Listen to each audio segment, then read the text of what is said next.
তাকে বলা হতো মঞ্চের সুচিত্রা। নাটকের মঞ্চ থেকে চলচ্চিত্র সর্বত্রই সমান দাপটের সঙ্গে অভিনয় করে গেছেন তিনি। উত্তম কুমার থেকে ভানু বন্দ্যোপাধ্যায় তাবড় তাবড় অভিনেতাদের বিপরীতে নায়িকার ভূমিকায় অভিনয় করে ৬ এবং ৭-এর দশকে দর্শকদের মন জয় করে নেন তিনি। তার গানের গলাটিও ছিল চমৎকার। বন্ধুরা, আজকের ভিডিওতে বলবো নায়িকা গায়িকা বাসবী নন্দীর কথা। 1935 সালের 5ই ডিসেম্বর কলকাতায় জন্ম হয় বাসবী নন্দীর। বাবা BL নন্দী ঢাকার একজন স্বনামধন্য চিকিৎসক ছিলেন। পরে পরিবার নিয়ে কলকাতায় চলে আসেন। ইউনাইটেড মিশনারি স্কুল থেকে ম্যাট্রিক পাশ করার পর আশুতোষ কলেজ থেকে IA পাশ করেন তিনি। তার বাবার বন্ধু ছিলেন শচীন দেব বর্মন। ছোটবেলায় বাসবীর কণ্ঠে মুগ্ধ হয়েছিলেন শচীন কর্তা। তিনি বন্ধুকে পরামর্শ দেন যাতে বাসবী গান শেখেন। সেই পরামর্শ মেনেই গানের তালিম দিয়েছিলেন মেয়েকে। একই সঙ্গে মেয়ের নাচে প্রশিক্ষণের দায়িত্ব তুলে দেন স্বনামধন্য নৃত্যশিল্পী গোবিন্দম কুট্টির হাতে। গানের তালিম পেয়েছিলেন সতীনাথ মুখোপাধ্যায় এবং উৎপলা সেনের কাছ থেকে। নাচ গানের পাশাপাশি অভিনয়ের প্রতিও ভীষণ আগ্রহ ছিল তাঁর। 1950-এর দশকে মঞ্চ থেকে সিনেমার পর্দায় চলে আসেন বাসবী। 1958 সালে মুক্তি পায় তাঁর প্রথম ছবি যমলায় জীবন্ত মানুষ। প্রথম নায়ক ভানু বন্দ্যোপাধ্যায়। প্রথম সিনেমায় ভানু বন্দ্যোপাধ্যায়, জহর রায়, তুলসী চক্রবর্তী, ছবি বিশ্বাস, নিপতি চট্টোপাধ্যায়, পাহাড়ি সান্যাল, কমল মিত্রের মতো বাঘা বাঘা অভিনেতাদের সঙ্গে পাল্লা দিয়ে স্ক্রিন শেয়ার করেছেন তিনি। 2 দশকেরও আগে স্বেচ্ছা নির্বাসনে নিজেকে পারিবারিক ঘেরাটোপের মধ্যে গুটিয়ে এনেছিলেন তিনি।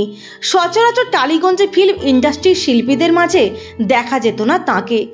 একমাত্র মেয়ে দেবাঞ্জলির সঙ্গে থাকতেন প্রবীণ অভিনেত্রী।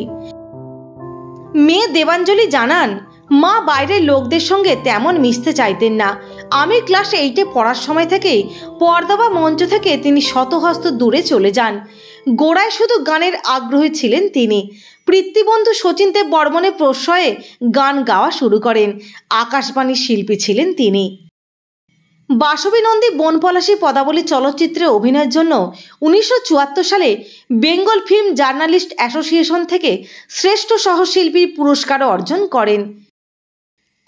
তিনি আধুনিক বাংলা গান এবং রবীন্দ্রসঙ্গীতের উপর নিজের সঙ্গীতের বেশ কিছু রেকর্ড প্রকাশ করেছিলেন। এছাড়া তিনি কয়েকটি চলচ্চিত্রে প্লেব্যাক গায়িকা হিসেবে গান গেয়ে দর্শক মহলে সমাদৃত হন। থিয়েটারের মঞ্চ, পর্দা, রেডিও, রেকর্ডে সর্বমাধ্যমেই খুব জনপ্রিয় ছিলেন নায়িকা বাসবী নন্দী। কলকাতার সমস্ত থিয়েটার হলে বাসবী রেখে গেছেন তার বিশাল কাজের প্রচুর ছাপ। বাসবী নন্দী মঞ্চে অভিনয় করে আজও যেসব কারণে সমাদৃত তা হল স্টার থিয়েটারে তার অভিনীত কারাগার, রংমহল নাটকের সেম সাইড, বিজন থিয়েটারে শ্রীমতী ভয়ঙ্করী তার জীবনের উল্লেখযোগ্য নাটক। বাসবী নন্দীকে রূপলী পর্দায় প্রথম দেখা যায় 1958 সালে। এরপর বনপলাশী পদাবলীতে উত্তম কুমারের বিপরীতে স্ত্রীর ভূমিকায় অভিনয় করে সবার মন জয় করে নেন। সুচিত্রা সেনের সঙ্গে অভিনয় করেছেন নবরাগ ছবিতে। এরপর আমি সে ও সখা, কায়াহীনের কাহিনী, দো দিল কি দাস্তা, সেই চোখ, রোদন ভরা বসন্ত, আরও কত সিনেমায়। বাঘিনী সিনেমাতে বাসবীর লিপে লতাজির গান যদিও রজনী তবুও গানটি চিরবিখ্যাত।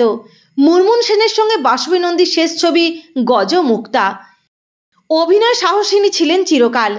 অপরূপ স্নিগ্ধতা থেকে উগ্র আধুনিকতা সবেতেই সমান দাপট ছিল বাসবীর। বিয়ের পর হয়েছিলেন বাসবী নন্দী বিশ্বাস।